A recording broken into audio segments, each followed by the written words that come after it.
Hi, my name is Ben Gilbert, I'm from Teach Anywhere, and I'm speaking to Lorraine Hockey here from LT Support and John Curley, who's the Division Manager of Operations.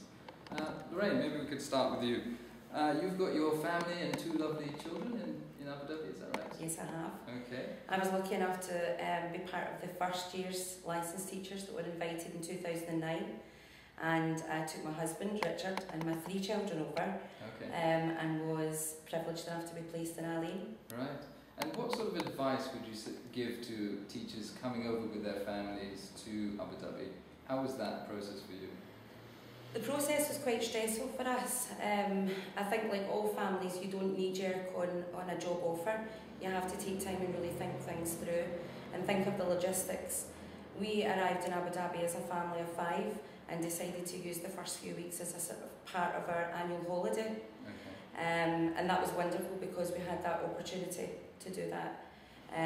But as the time moved on and the reality of the work became a bit more obvious, that was quite stressful in terms of, you know, working, being the teacher, going home being the wife, the mother, the nurse. When we arrived in Abu Dhabi, of course, everyone's immune system gets fairly low, and so we had some tummy bugs and some colds and flus going around. And so I think if I had known then what I know now, I would have gone over on my own and I would have invited my family over later.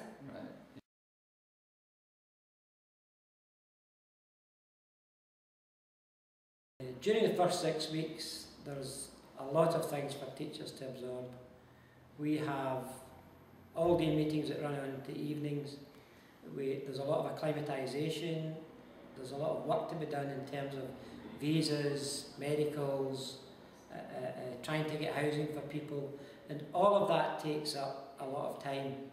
And really, there's no time for you to spend with your family.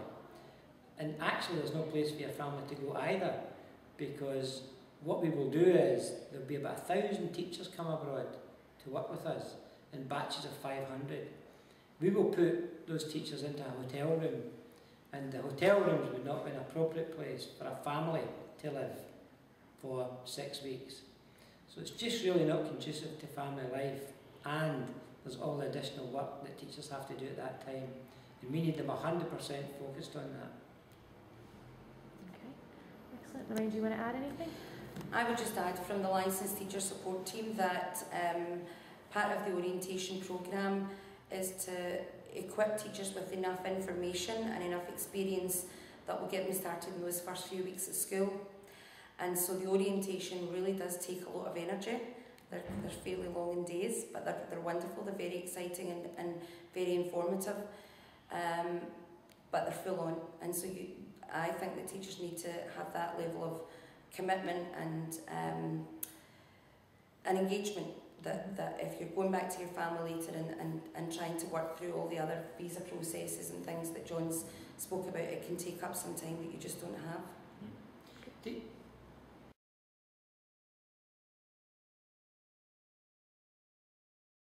Excellent. And John, what advice would you give to someone taking their family over? If I go back slightly, I think if you're coming on your own, it's a simple decision. It's just you, and you can make that decision, knowing any concerns you've had, you've thought about. I think if you're coming as a partnership, husband and wife, then if one of you is a teacher and the other one isn't, that's the start of thinking about, so what happens to my partner while I'm working? Are they going to try and get a job? Could we sustain each other there if we've just got the one job? If one's a teacher, they've got to think about that. Because if you come over, and while it looks to be a good thing that a husband or wife is not working, if you're young you can get quite bored quite quickly if you're not doing anything meaningful. So you've got to think your way through all of that. For me, if you're coming with a family, that's the single biggest decision, and that's the showstopper. Unless you can be assured that your children will settle, unless you can be assured you can get them into a good school where they will settle, you should be saying no. You can't put them at risk. Now, lots of people like Lorraine have come to work and it's worked well, but that's because Lorraine planned really, really hard to make sure it worked well. She did all her homework about what the children would meet, what would the schools be like, what would the costs be like. You've got to do all of that work before you decide to sign on the line. Yeah. And so Lorraine, talking about schools, I mean that's obviously a really big part of what you need to consider. How did you go about finding out that information, and what sort of advice? Well, I never had any international experience, and the desire to work internationally kind of came through that process. I had sort of floundered upon the job prospects of working with Abu Dhabi Education Council and researched into the reform, and that was what triggered off my first interest. But then as I started to delve into finding out about schools and finding out about other opportunities, both cultural and diversity for the children and for us, that's what made it more exciting for us. So basically Google searching, I mean I basically just Google searched schools in Al Ain and the list came up. And for my husband and I, we had some set criteria. So we wanted to make sure that the British curriculum was the curriculum that the children would be involved in school. And that primarily was because the contract was for 2 years, and we had to think about that in terms of if after 2 years and we come home, would we be able to slot back into the existing system in the UK. And finding out about the opportunities in schools, so the extracurricular clubs and again the diversity of the students that were at the school, that made it very exciting, not just for us but for the children. And I think having that open and honest dialogue with them, it has to be a family commitment. Yeah. We also took into consideration the finances. As John says, you really need to do your homework, and you need to know how much money you'll need with you in order to sustain those first, I would say the first 6 months. There's quite a bit of outlay in terms of the sponsorship.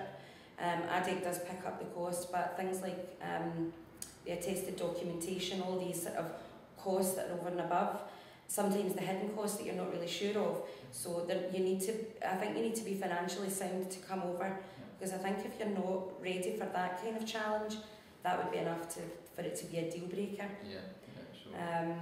Also looking at the regions, I was very excited to have been placed in Abu Dhabi or Al Ain and Al Gharbia. We looked into all three, but unfortunately the schooling wasn't available for the children in Al Gharbia. But I was happy, to come and think I'll leave it up to those that are putting the placements. They know best and have to trust in the system. And have you found that your children have settled quite well in those schools? Absolutely. My middle son has just turned 14, and in terms of what he left a very nice school in Bonnybridge, and we were happy with where he was. But there was an element of school that is always a concern for parents when your children get to those teenage years, and the desire to stay at school and the motivation. And what's been wonderful about him is that he's been able to sustain that for longer than what I think he would have having stayed in Scotland. Sure. And so that's a huge tick box for us, that he's motivated by school, he's enthused by school, and he's met some wonderful friends that I'm sure will be lifelong friendships. Right, okay. And the younger child is at nursery, he's nursery stage, and so what I would say is that he's not yet at the formal stage of education, but within the complex and the compound that we live, there are other families, and so the children who are of that age, the teachers, or not the teachers, the non-teaching partner, so whether it's the husband or the wife, there's quite a good social network there. So the children, they're involved in play days and play dates.